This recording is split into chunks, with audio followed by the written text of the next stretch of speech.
I learned my neighbor wasn't a friend the night I found the phone he wasn't supposed to own. By morning, I had every receipt, every text, every lie in my hands. They counted on my silence. I decided to start counting evidence. I'm Karen, 28, from Phoenix. And if you've ever been underestimated by a spouse, a neighbor, a so-called ally, this one's for you. Tap like if you believe receipts beat rumors, and subscribe if you love seeing the quiet ones take the mic. Phoenix heat has a way of sitting on your chest, even at night. It's a slow, heavy pressure that won't lift until the sun finally gives up. That summer, the pressure never lifted. I'd lie on my back in the bedroom of our little duplex near Roosevelt Row, watching the ceiling fan wobble and listening to a faint, insistent buzz I couldn't place. Not the swamp cooler, not the fridge. Something smaller, meaner. A cricket buried in drywall, I thought. Eric and I had been married barely 8 months. Newlyweds, people said, like it was a charm you wore that made arguments cute and bills disappear. He played drums in a local indie band called Side Street Preacher, and if you've been to a backyard set off 7th or grabbed late tacos on Grand after a Rebel show, you probably saw them. Their lead singer and keys, Lana, lived 2 doors down. Bright red hair, tattoo of a sparrow diving behind her left ear, and that medicinal voice that could make you forgive things, like late rent and cigarette smoke wafting through the shared courtyard. She waved at me when we moved in with a grin that said we were instant friends. I believed the teeth. Eric carried the beat for Lana. I carried the day. I worked mornings at a physical therapy clinic and evenings at a bakery on 16th Street. My life was lists, labels, tidy stacks of muffins cooling on racks that gleamed. Eric's life was sound checks, rehearsals, and one more run-through, babe. Promise. We were, in his words, a great team. We were in my bones, drifting. That buzz at night became a rattle in my head by day. I'd load towels into the washer in our tiny laundry closet and swear I heard it again. The staccato bzzz, bzzz, like a fly trapped under a glass. One Friday, monsoon clouds shouldered over Camelback and spat a handful of hot rain, and I came home to Eric's gym bag slumped by the washer, unzipped. That sound again, faint, angry. I lifted his sticks, the practice pad, the sweat-salted tea rolled into a ball. Nothing. Then I pressed on the lining like I was checking for a pulse and felt a rectangle. Cold and undeniable. The burner was cheap, black, and brazen. He hadn't even bothered to put a case on it. By reflex, my thumb hit the side button. No passcode. It opened like a mouth you didn't want to look into. A text thread showed at the top. You're late. Room 214. Below it, a map pin off Van Buren near a Motel 6 that pretends its neon isn't broken. The contact wasn't saved as a name. Just a guitar emoji, a sparrow, and a black heart. I stared until the shape stopped meaning anything. Then the next message. Bring the shirt. Don't leave it in the case again. My stomach dropped because Eric never, ever called his drum cases cases. He called them coffins, like he was burying symbols in there. But there's a case in our house that isn't his. I scrolled. Photos, not faces. Careful. Cropped. A hand with the sparrow tattoo. A forearm with Eric's 2 blunt scars from when he dropped a snare in high school. A shirt I recognized. A thrifted yellow tee with a tiny stain only I noticed because I'm the one who soaks, scrubs, rescues. There was a short video clip of legs tangled under cheap sheets, and I went very still, like if I didn't move the screen would blink and admit it was a prank. Then a voice note sent at 1:13 a.m. That voice. Breathy, amused, impatient. I wrote a bridge for Sidewalk Saints. Stop being precious. Get here. I didn't press play. I didn't need to. Lana's singing voice was all bell and smoke. Her speaking voice dropped the bell and kept the smoke. Some women throw things. Some women confront. I clipped my breath into small squares and filed them. I took photos of the photos with my own phone. I airdropped the voice note to my laptop and saved it in a folder called Recipes because I knew Eric would never look. I opened the rideshare app on his burner, half sure it would be empty, and saw the history. Trips from our address to Van Buren every Tuesday after rehearsal. Cash payment. Notes like backdoor and mint wrapper under mat. My heart beat the way it does when you almost slip in the shower and your body writes a novel in a flash. Every outcome, every bruise, every way you could have died and didn't. I stood in the laundry closet and looked at the washer that has one job, agitate, and laughed. Once, too loud. That night, Eric came home damp with sweat and promise. He kissed my forehead, not my mouth. "Set went long," he said. "Lana's working us. She wants to nail this opener." "I heard," I said, because I had. I'd heard her voice say, "Get here." I thought I would blow up the kitchen. I thought I would shove the burner in his palm and watch him invent a language to get out of it. But the thought felt small compared to what was rising in me. They counted on my silence. They needed it, the way a stage needs darkness before the first light hits. I decided to chart the lights, one by one. They practiced across the courtyard on Sundays, foot traffic between our doors like we lived in a dorm. Lana waved and waltzed, always with her keys hooked to a belt loop by a little sparrow charm. "Karen, you coming to Crescent Ballroom this Thursday?" she called, as if she hadn't just texted my husband to bring the shirt. "I want you front row center." "New Bridge!" "I'll be there," I said. And I meant it. That week, the burner's buzz threaded through my days. When Eric showered, I sat cross-legged on the rug with my laptop, copying texts, timestamps, addresses, receipts from the motel's keyless entry, a photo of a crumpled paper wristband from a show at Rebel Lounge the night I thought he was home asleep. I learned the rhythm of their lies as if it were a set list. On Wednesday, Lana knocked with a Tupperware of something she called spicy pasta, but tasted like apology and cloves. She was in cut-off shorts and a white tank and smelled like spearmint gum and cigarettes she promised she wasn't smoking anymore. "Band family potluck," she said, smiling like she could end wars. Her eyes flicked past me to the living room. "Eric around?" "He's running late," I said, and stepped aside enough that she could see the tidy room and the stack of unopened mail. She put the Tupperware down on the end table and studied me. The sparrow behind her ear looked like it might fly for once. "You okay? I know this set's been intense on him." She tilted her head as if she cared, as if she hadn't met him in a motel room with an air conditioner that rattled like it had asthma. I searched for a crack in my own voice and found steel instead. "I'm great. Thursday's going to be huge." She lit up. "You think? I feel it. This is our moment." The problem with people who mistake kindness for weakness is that they don't look for the recoil. They don't expect the quiet girl to have a spine. They don't expect the woman who folds the towels just so to fold their plans in half. Neat and permanent. On Thursday, I stood in the crowd at Crescent Ballroom, pressed between strangers with mixed drinks sweating in plastic cups. The place smelled like limes and old beer and perfume that was trying too hard. Side Street Preacher took the stage, and the LED screen behind them rolled a loop of downtown Phoenix at night. Sodium streetlights, a skate kid grinding a rail, a monsoon lightning fork like a hand over the skyline. Eric sat behind his kit, head down, tapping his sticks to count off. Lana stepped into the mic with a smile that made everyone else smile back, because that's what charisma is. It makes you loan your face to someone else. He didn't look for me in the crowd. That hurt more than I expected. They played the opener. The New Bridge was tight, I'll give her that. When it hit, the crowd surged, and the bartender to my left yelled, "Okay, Lana," like he owned a piece of her. When the set eased into something slower, a guy with a camera rig edged past me toward the sound booth, and I recognized him. Ben, their sound engineer, my not-quite neighbor because his place was across the alley, and his loyalty was to good audio over people. He gave me a small nod, and for reasons I couldn't explain, I felt less alone. I watched Eric hit the snare like it owed him money and pretended the beat wasn't my heartbeat. I watched Lana close her eyes and pretend the lyrics mattered. And somewhere between Sidewalk Saints and They're Closer, I knew I wasn't going to break the news in a kitchen or a driveway or a text. I was going to speak the language they respected, spectacle. If they needed a screen behind them to feel real, I'd give them one. As the crowd roared and I clapped with my hands and not my heart, I had my cliff's edge moment. I whispered to myself the two sentences that would carry me. Count the evidence. Decide your stage. Injustice is heavy. Doubt is heavier. The morning after the show, I woke to sweat on my spine and the smell of scorched coffee because I forgot to add water. I was halfway to crying and halfway to laughing when I realized they were the same thing. I called in late to the clinic and walked the neighborhood with a notebook. Of all things, like bad poetry could keep me upright. It wasn't poetry. It was a plan by inches. First, I tried the reasonable route.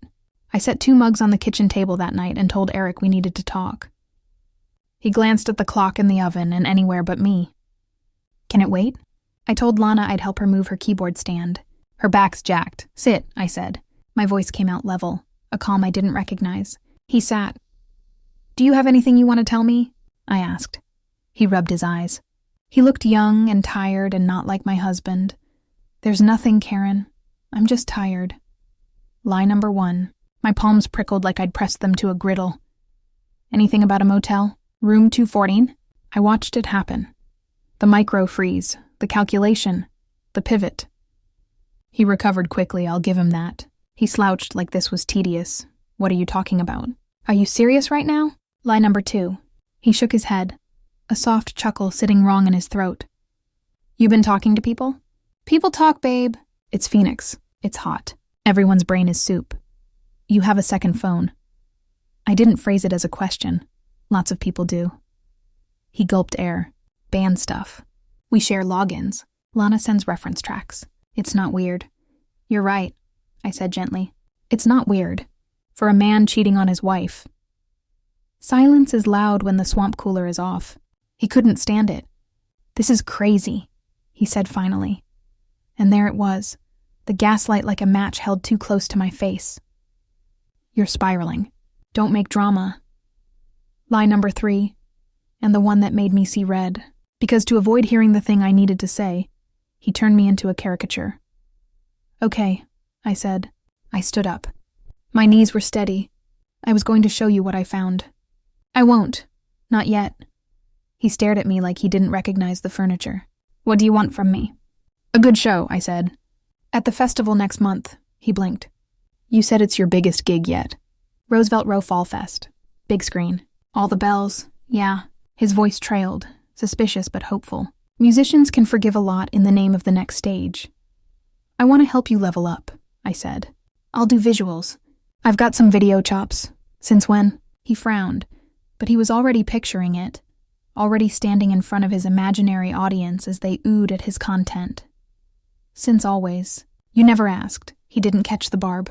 They never do. By the time he texted the band group chat that Karen was going to handle the screen, I'd already built 3 folders titled Cloud, External, and Thermal, which was just my joke for Don't Get Burned. I stashed duplicates of everything, texts, maps, voice notes, ride receipts, in places he wouldn't look, because he never looked at me that closely anyway. I will say this. Doubt kept gnawing. At 2 a.m., the house quiet as a patient in recovery, I played that voice note on low volume and watched the waveform jitter. I thought of every laugh Lana and I had shared over cheap wine. I thought of the time she insisted on bringing me cough syrup and crackers when I was sick. The same week, half the city had a cold. I made room for the possibility I was wrong. That hurt more than being right. Close call number 1. A Saturday when the band lumbered into the alley for a barbecue, and I forgot to tuck the burner back into Eric's gym bag after I grabbed screenshots. Lana came in to use the bathroom. She saw the black phone on the end table and froze a hair longer than casual. That yours? She asked carefully. House phone, I said, tucking it into a drawer the way you do when company shows up and you throw everything under the bed. She laughed too loud. Retro. Close call number 2. I was in the sound booth at Crescent helping Ben test the LED panel input a week before the festival. He's the kind of person who wears the same black tee every day not because he's bland, but because he doesn't want his shirt making decisions for him. He slid me a soda can without comment. I slid him a thumb drive without comment. On it, a test reel with city lights, crowd shots, and the faintest, half-second flash of a text bubble that read, Room 214. If anyone blinked, they'd miss it. He didn't blink. What am I looking at? He asked, not looking at me. Something I shouldn't know, I said, and something I need to show. Ben is allergic to drama. He is also obsessed with clean sound. He watched the reel twice and then said, I'll ride the faders when you tell me. I swallowed. Why? I asked. Because trust doesn't come for free once you've been lied to? He shrugged. I mic everything, he said. I know what people say when they think no one's listening. He didn't add who. He didn't have to. He adjusted a dial. Just don't make me complicit in a felony. No felonies, I said. Just facts. The week before the festival, Phoenix pretended it was autumn by dropping the temperature from surface of Mars to hairdryer on low. I walked the courtyard at night. The fairy lights on Lana's fence draped limp and warm. She caught me one evening, leaning against the gate. "You okay?" she asked again, the way she always asked when she was about to do something selfish and needed pre-forgiveness. "I'm great," I said. "You must be exhausted." "Hero's load and all?" She laughed, flattered. "You hear the new bridge? It's fire." She looked at my face then, properly, maybe for the first time. Some part of her hunter's brain registered the stillness in me and filed it. "You know," she said finally, plucking at the sparrow charm, "bands are marriages, too. They're delicate ecosystems. People outside don't always get it." I smiled with all my teeth. "Marriages are marriages," I said. That night I couldn't sleep. I lay there with the burner under my pillow like a fairy tale pea. Every time the screen lit with an alert, Lana's black heart, a guitar, a command. I felt the weight of it. The power of knowing and the burden of having to use it well. I could blow up everything. I could make it worse. I could become the villain in their story. That's how cheaters do it. They make your reaction the real crime. At 3:11 a.m., I got up, made tea, and opened my laptop. I designed the reel that would run behind their biggest set, downtown shots, the band logo, slow-motion crowd surf. Then, at minute 3, a pivot so subtle the air itself would shift. The map pin, the motel ridge line, the voice note waveform pulsing in white. A simple caption. I always count the beats. It wasn't rage. It was choreography. 2 days out, Eric came up behind me while I was editing and put his hands on my shoulders like he had a right. "You're an angel," he said, watching the screen. "I'm lucky." "Count your blessings," I said without looking away. He kissed the top of my head and reached for his keys. I noticed as if for the first time that he had added a tiny charm to his key ring, a black heart. Maybe it came with the keyboard case he borrowed from Lana. Maybe it came with the lies. Either way, it clinked softly like a metronome.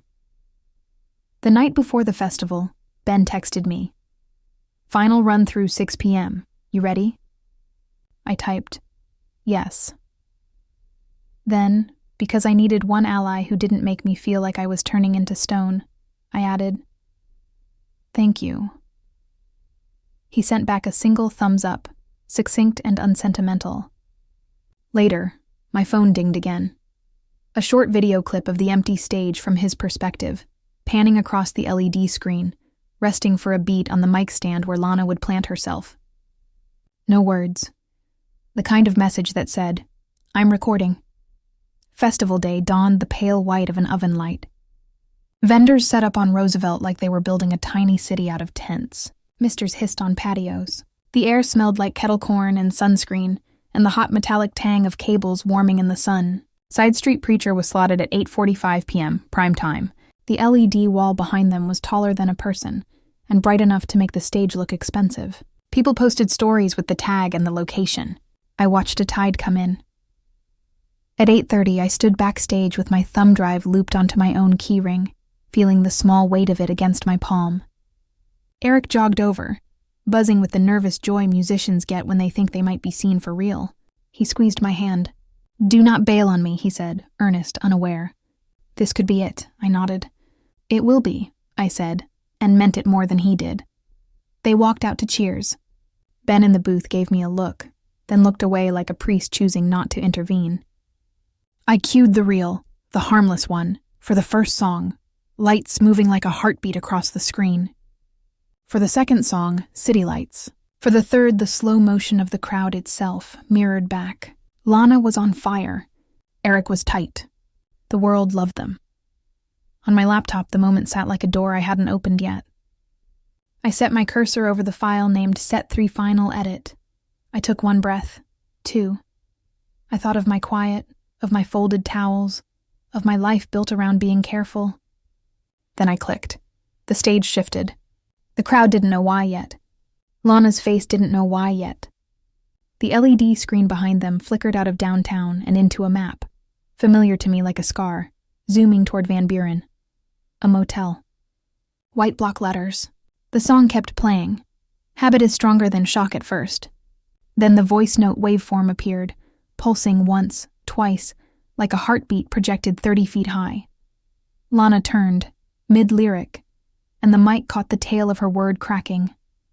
Eric looked up from his kit for the first time all set and froze. The crowd started murmuring. That sound, the human version of rain starting, grew. Ben's hand hovered over the faders in the sound booth. He looked at me. I nodded and he brought the ambient mics up so the stage would hear itself. My finger hovered over the spacebar. One press would roll the proof. One press would force them to hear the thing they had kept private by calling me crazy. I pressed it. The first thing that played wasn't the words. It was the silence in the crowd changing shape. 100 conversations inhaled at once. Then Lana's voice, her voice, poured out over Roosevelt Row, intimate and undeniable. I wrote a bridge for Sidewalk Saints. Stop being precious. Get here, it wasn't sung. It was that smoky, bossy whisper I knew from across a courtyard, projected now to strangers holding lemonades and IPAs. On the LED wall behind her, the waveform pulsed as the caption slid in. I always count the beats. Eric's sticks hovered midair. He clipped the rim of the snare by accident, a clack that didn't belong to the song. Lana whipped around, eyes wide, pupils blown, a wild animal deciphering a trap too late. For a full 2 seconds, she kept singing syllables that had nothing to do with the vowel shapes her mouth was making. The band dragged 2 bars behind her panic. I had timed the visuals like a metronome. Beat 1, the waveform. Beat 2, a timestamp. Tue, 1:13 a.m. White, clinical, no editorializing. Beat 3, the map pin sliding toward Van Buren and the rectangle of the motel. Room 214 highlighted. I had blurred numbers. I had cut faces. I wasn't out for blood. I was after truth. What is this? Lana's voice cracked into the hot mics, a whisper amplified as a confession. Turn it off! She glanced toward the sound booth like she could threaten electricity. Ben didn't look up. He rode the faders slow, steady, a man guiding a river. Eric stood, the drum stool screeching a little as it dragged. Karen, he said, into the mic, which is how everyone learned my name, like a spell that suddenly worked. Babe, whatever this is, don't... His voice was the wrong color. Begging, defensive, the kind of tone a crowd hates because it's too late. Boos began in staccato pockets. Shouts, let it play! What's on the screen? Dude! I stepped out of my lean behind the scrim into his eye line, my laptop warm under my fingers. I didn't raise my voice. I didn't need to. I tapped the trackpad, and the next slide did the speaking. A rideshare receipt, cash, back door, mint wrapper under mat. Then a cropped still. Lana's sparrow-tattooed hand on a yellow tee. No faces. Enough to know. Stop it. Lana's scream knifed through the mix. She whipped her mic off its stand and fumbled the mute. The crowd heard the breath she took to hold herself together. The sparrow behind her ear might as well have been a brand. I let the visuals rest, hovering like a warning. I wasn't going to stack gore. I gave them space to decide. That was always the point. Take the choice they stole from me and hand it back in public, where lies can't be curated and outcomes aren't managed behind closed doors. Eric tried the thing abusers try when control stops working. He made my reaction the crime. We can talk about this at home, he said, palms up. That conciliatory stance like he was a hostage negotiator, and I was the one holding a weapon. Please, Karen, you're making a scene. I thought of our kitchen, the 2 mugs, the way he laughed instead of confessing. I thought of the month of silence it took to build this. Then I lifted my chin just enough for him to see I was choosing. My lip didn't tremble. My hands didn't shake. You had a month, I said, too soft for the crowd. But he read my mouth. On screen, the list of Tuesdays unfurled, dates in neat white. The city lights looked different now, meaner. People love a chorus. They hate a fake chorus more. Booze rolled into the heat like a storm front. Somewhere out in the mass, someone shouted, "Justice!" and someone else laughed. The ugly kind you get when the show is better than the tickets promised. Lana swung her gaze to the wings. Her eyes found me, flint to flint. She tried a different weapon, pity. Karen, she said into her mic, like we were best friends and I had dropped my keys. like she could reach me with softness now. "Don't do this to yourself." That was the first honest thing she'd said in weeks. Because I wasn't doing anything to her. I was refusing to keep doing it to me. I pressed spacebar again, and a final card landed. Minimal, stark. Apologize, now, publicly, or the rest rolls. No threats. No names, just the shape of an exit. For a measure, all you could hear was the heat rattling the misting fans and the crowd's messy, human breathing.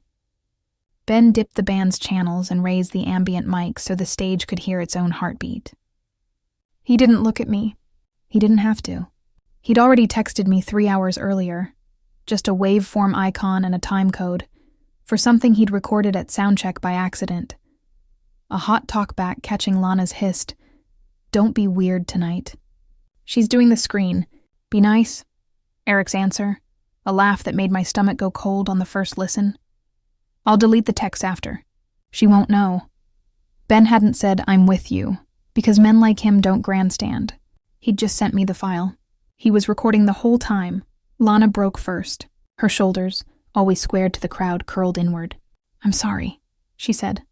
The words ugly in her mouth, dragged by force. Her jaw worked. "I'm sorry to our fans for personal stuff hijacking this." She glanced at Eric like he'd feed her the next line. He swallowed. "Say it to your wife," someone yelled from the barricade. No one laughed now. Eric raised his mic like he was lifting a cinder block. "Karen," he said, and his voice did that pleading pitch I'd come to recognize as performance. "I'm sorry for—" He hesitated, hunting for the smallest, safest trespass. "For not being honest." The LED wall waited. The rides, the wristband, the waveform. I waited too. Once you've had to hold silence in your teeth, you learn patience like surgery. "What are you sorry for?" I asked. I wasn't amplified, but the stage knew. His face folded in on itself. He looked over his shoulder at the screen as if it might list sins for him to choose from. "I cheated," he blurted, and the word landed heavy because he had never given it shape before. "I cheated on you." I lied about it. He cut his eyes to Lana. "With a bandmate." He did not say her name. The crowd didn't need it. Lana flinched like he'd thrown her under a bus because he had. She stepped back from her mic as if it had shocked her. For a flicker of spine, she aimed her anger at him. "Coward," she said into dead air. "Good. Let them turn on each other." I didn't need to help. I let the card slip to black. No more receipts. No more evidence. The truth had said itself out loud. "Thank you," I said, soft, to no one and everyone. Then I killed the feed. You could feel the crowd exhale, a whole field reset. Some people cheered because they love carnage and consoled themselves by calling it justice. Some people booed because they had been promised a different story and didn't like being asked to witness anything real. Most went quiet. That complicated silence that happens when you understand you're at the center of somebody's life cracking. We did not get the movie ending where they finished the set like pros. Lana yanked her in-ear out with a practiced flick. Eric set his sticks on the floor tom like they were suddenly embarrassing. The guitarist, who had watched this like a kid waking up in a house fire, looked at me as if I might tell him what to do with his hands now. They slunk off stage. The murmuring followed them like bees. I closed my laptop carefully like I was packing evidence away after a verdict. When I turned, Ben was there in the aisle below the booth, his headphones around his neck, the world's calmest accomplice. "I kept the board mix rolling," he said, "and the crowd mics." He said it not like a brag, not like a leak, but like a sound guy telling you the kick drum needs less 100 hertz. A fact. "You might want it later." He didn't ask if he could send it. He pulled a cable from his pocket like a magician making a coin appear and connected my laptop to his rig. 10 seconds later, a file transfer bar crawled across my screen. Fallfest SSP setboard ambient.wav. Then another, SC talkback 2017edge.wav. The hot mic confession, time-stamped. He'd been recording for me the whole time, even before I knew I needed him. "Why?" I asked, because it mattered. Ben rubbed the back of his neck, eyes on the stage where techs coiled cables like nothing had happened. "Sound is memory," he said. "People lie. Recordings don't." He paused. And I don't like when men try to make women feel crazy. I nodded. The lump in my throat went hot. I swallowed it down like a pill. He started to step away, then leaned back. You want me to mute their stage mics if they try to contextualize on the main? He asked, deadpan. I almost smiled. Let them talk if they want, I said. The more they say, the more they'll step in it. He gave me a small salute. Copy. Backstage, we didn't have the scene where she slaps me or he tears his shirt. Real-life humiliation is smaller, meaner. Lana stood with her palms pressed to her temples. Strands of red hair stuck to her jaw with sweat. Eric looked like a kid who'd peed himself in second grade and realized everyone could see. You didn't have to do that, he said. It wasn't rage. It was entitlement, dying hard. I did, I said, because you didn't. My voice shook once, then steadied. I asked you to tell me the truth at the kitchen table. You refused, so I brought a bigger table. Lana dropped her hands and met my gaze. I saw finally something like respect flicker, or maybe it was calculation, deciding if I was the thing you move around or the thing you move for. Is there any version of this where you don't ruin us? She asked, blunt, because charisma is just manipulation with sparkles and she was out of glitter. Don't mistake consequences for sabotage, I said. I didn't wreck your set. You did. She rolled her jaw, swallowed whatever curse she had queued up, and walked away, keys jangling, sparrow, black heart, a small bell. It occurred to me she'd probably take the sparrow off that night, leave a pale sparrow-shaped tan on her skin, a ghost looking over her shoulder forever. Eric leaned in. Please, he whispered, and the word was an old friend. We'd met it in a dozen fights about dishes and tour schedules and babysitting his ego. We can fix this. Don't post anything. Don't make it worse. Confess, I said, on your own pages. A real apology, name it. No mistakes were made, Grammar. You name it. You apologize to me, not to the abstract idea of fans. You take a break from the band and let them decide if they even want you back. You don't call me crazy. Ever. I stared into his face until he looked away. You do that and I won't post a frame. Not one. He nodded too fast. Okay, yes, and I added, you pack a bag and sleep at your brother's. You don't come back until I decide if there is a back to come to. Something mean flickered behind his eyes and died when he saw that the laptop was still in my hands. The power had shifted. He felt it. He swallowed, nodded again, began babbling logistics. My cymbals, my pedals. You can pick them up when I'm not home, I said. He stared like I'd spoken a language he didn't know I had learned. Who are you? He whispered, a cruelty disguised as awe. Me, I said. Finally. I left him there, in the washed-out glow of the alley light that made everyone look a little sick. I walked to my car, put the laptop on the passenger seat, and sat for a full minute with my hands on the wheel, breath pulling in and out of my sore body. The misters hissed. Music from the next stage drifted across the lot, unbothered, as if the world had every right to keep playing. In the morning, Phoenix was glazed and bright like someone had re-lacquered the city while we slept. I woke on my couch because bed felt too intimate with how empty it was.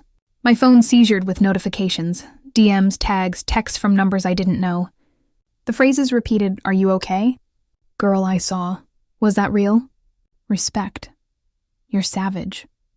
I'm sorry. I'm proud." The sanitizing power of the internet tried to turn my life into content, the way it does. I triaged. I ignored strangers. I read my sister's message twice. "Come over tonight. I'll make pozole. Bring your laptop. Bring yourself." Eric texted at 7:11 a.m. I posted. Check. Then, "Please call me." Then, "Karen, please." The first one mattered. I clicked his band account.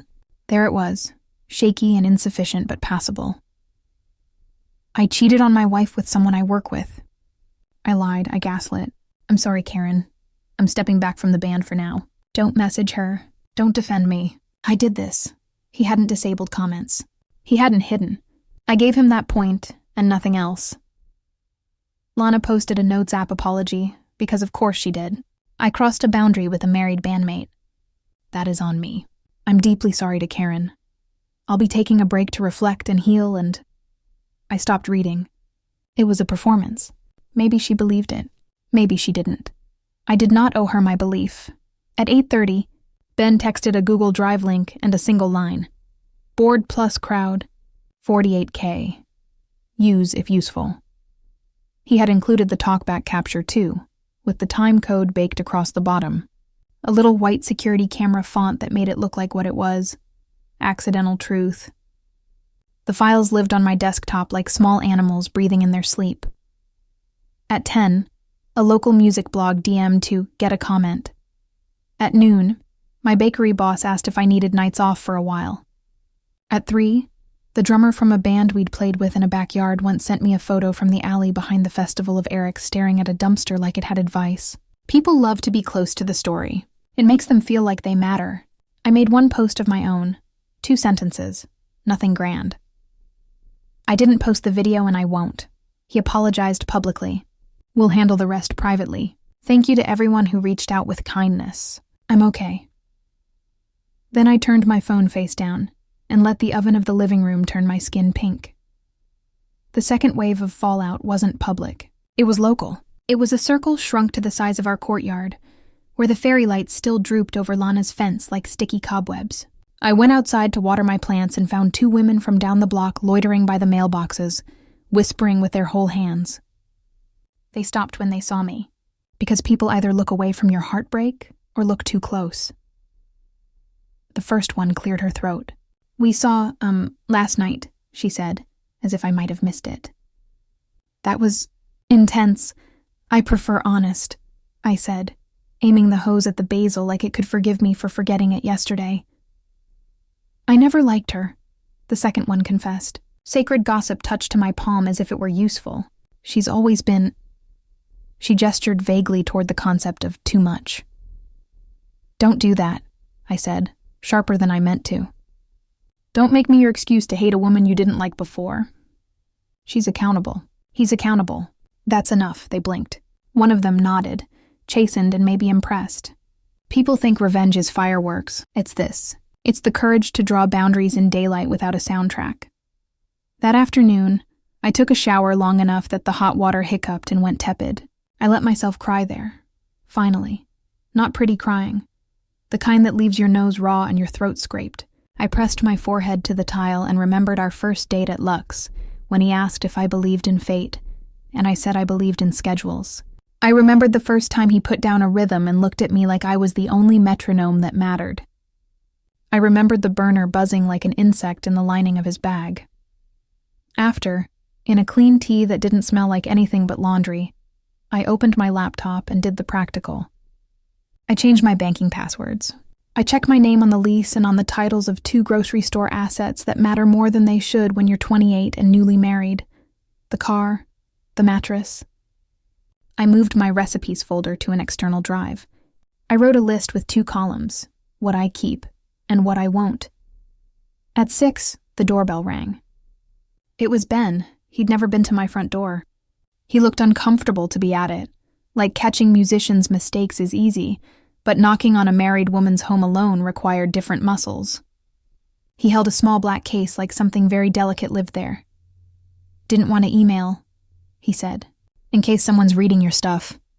He handed me the case. What is it? A copy of everything. He nodded at the case, plus the venue's agreement for last night and the chain of custody for the screen feed. If you need it. He half smiled, an expression that looked like it had to push through a lot of stoicism to make it to the surface. I record everything. I opened my mouth to say thank you and nothing came out, so I nodded instead. He didn't linger. You good? He asked, eyes flicking over my face like he was checking a meter. I will be, I said, and it was the truest thing I'd said all day. He dipped his chin. If anyone says you slandered them, send them to me, he said. We can sync timestamps. It was the sound guy's version of I've got your back. Ben, I said as he turned to go. Why do you care? He leaned on the doorframe like it was holding him up. You ever watch a band blame the monitor mix when they just missed a cue? He asked. Truth is, people like to blame the tech. The woman, the background, the thing that doesn't talk back. I don't like that. He shrugged. And you were very calm for someone about to drop napalm. Not napalm, I said. A mirror. He nodded once, like I'd passed a test he didn't tell me he was giving, and left. That night at my sister's, between bowls of pozole and a niece on my lap who wanted me to draw cats, I listened to the board mix in one AirPod, the way the crowd's breath surged when the screen shifted, the way Lana's voice lost its vibrato, the way Eric said please like he just discovered prayer. I listened to the talkback from soundcheck and felt grateful in a hard, mature way that sat low in my ribs, grateful I had chosen my stage, my timing, my terms. I did not post it. I did not send it to anyone. Revenge had already happened. This was just proof, an anchor against gaslight that might drift back later when they realized how much they'd lost. And they lost. The venue canceled Side Street Preacher's next gig. A local alt weekly wrote a "What does accountability look like in DIY scenes?" piece, toothless in the way of people who want to be on the right side of something without standing on it. Messages trickled in from women I half knew, wives, girlfriends, exes. Thank you for not making me feel crazy. I needed to see someone draw a line and keep it. The bigger gift came quiet. I slept. Not all night, not yet, but the slices I got were deep. The fan still wobbled. The house still creaked. The heat still lay on everything like a wet towel. But my chest loosened. The buzzing stopped. A week later, Lana knocked on my door. I saw her through the peephole. Sunglasses, even though it was dusk. Hair in a messy knot. No sparrow flashing behind her ear. I opened because hiding makes you small, and I had decided I wasn't shrinking anymore. She held up a key on a ring, the black heart still attached. "Some of Eric's stuff is in my place," she said. Flat. No apology in the shape of it, just information. "You want me to drop it on the porch?" "Leave it at the door," I said.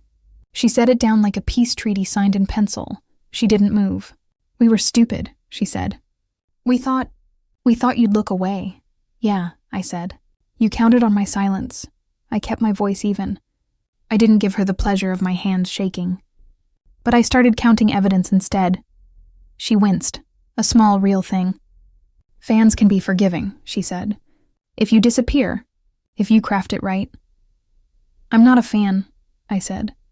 She considered that, nodded once, and left without looking back. The sparrow, absent behind her ear, made her neck look pale, new, like skin after a bandage. Eric didn't come to the door again.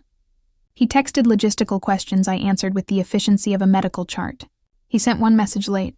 "Do you remember our first show?" Like sentiment could buy retroactive consent. I set my phone down and let the question sit without an answer until it evaporated. Divorce sat on the table like a heavy book I would either read or not. I wasn't rushing. People online want arcs that resolve by the time the comments fill up. Real life allows for a longer bridge between verses. I made appointments. A therapist who specialized in betrayal trauma, a lawyer recommended by a friend who didn't flinch when I said the word burner. I brought the drive Ben gave me and slid it across the desk like a puzzle piece. The lawyer didn't gawk. "Truth is a defense," she said, "and clarity is a kindness to yourself." I moved the furniture. It's a silly thing, the way space can lie to you if it stays the same after something breaks. I rotated the couch, put the TV on a different wall, put the drums in the shed out back with a tarp over them like sleeping animals. The laundry closet hummed the same, but the sound didn't crawl under my skin anymore. I bought basil at the farmer's market to replace the dead pot on the patio. I cut my hair. Not much, just enough to stop recognizing myself in mirrors that belonged to a different story. The band? They tried. The guitarist and the bassist posted a joint story. "We condemn harm. We're figuring out next steps." A week later, they changed the band name. You can rebrand a sound. You cannot rename your face. People still whispered in bathrooms. The city is large enough to vanish and small enough to run into everyone you've ever wronged at Cartel on a Tuesday. And Ben? He went back to work. He ran cables. He adjusted EQ at Crescent like he always had. Sometimes, when I dropped by to see a show with friends, I'd feel a soda pressed into my palm before I even looked up. It would be him. No speeches. Once he said, "How's the basil?" I laughed and said, "Alive." The second time he said, "You're not the only one who needed to see that." He didn't explain. Sound guys become confessionals by proximity. I didn't ask. The last piece of revenge, if you can call it that, came quieter than the screen and sharper than the booze. It came the night I ran into a woman at the clinic. Late 30s, mousy demeanor, the kind of person people talk over. She recognized me not like a celebrity, but like a weather report. She waited until the waiting room was empty and said, "My husband told me last year I was dramatic when I asked about his phone." I thought I was crazy. "I saw your thing." I asked again. He confessed. I left. I'm not sleeping through the night yet, but I sleep. Thank you. I didn't say you're welcome because it sounded like ego. I said, "You did that." She shook her head. I needed someone to go first. Maybe that's what revenge is when you strip the glitter off. Not ruining them, reclaiming you, leaving the light on long enough that someone else can see their way out. The LED wall is a cold god. It gives back what you feed it. I gave it truth and boundaries. It gave me my life back. End of part 4. I wish I could tell you it wrapped up like a 3-act film, and the credits rolled with a neat song. It didn't, it's days. It's the way coffee tastes steady again. It's the quiet pleasure of folding towels without thinking of evidence anymore. It's learning the difference between privacy and secrecy, and promising myself I'll never accept the latter disguised as the former again. Eric and I, we're separated. Paperwork moves like molasses, and that's okay. He's been sober with his social accounts, mostly because the city did the disciplining for me. He took a job teaching beginner drum lessons out in Mesa. Sometimes my hands twitch when I hear a snare like muscle memory wants to pull me back to stages that never really belonged to me. I let the twitch pass. I'm alive. He will be too, eventually. Consequences aren't a death sentence. They're a syllabus. Lana dyed her hair brown. It looks nice. She plays keys for a different group now. One that tours Flagstaff and Tucson and pointedly never books Roosevelt. I won't be in any room she's in. That's a boundary, not a curse. If I see her at the farmer's market, I will look past her without malice. That's not forgiveness. That's freedom. As for the ally who recorded for me, Ben will never call himself that. He'll say he pushed record because that's the job. But when I think about the moment I could have been gaslit back into a rumor, I see the tiny LED on his console glowing red, wreck. And I send him a private, quiet gratitude across a crowd he'll never need to hear. People will say I humiliated them. I didn't. I revealed them. Difference matters. If I have one lesson to hand back to you, it's this. You don't have to scream to be heard. You can count. You can plan. You can pick the right stage. You can hold a mirror steady and trust the truth to do what it always does when you let it out into air and light. My name is Karen. I'm 28. Phoenix taught me a new weather pattern. Monsoon first, pressure after, then a break in the heat you didn't believe would come.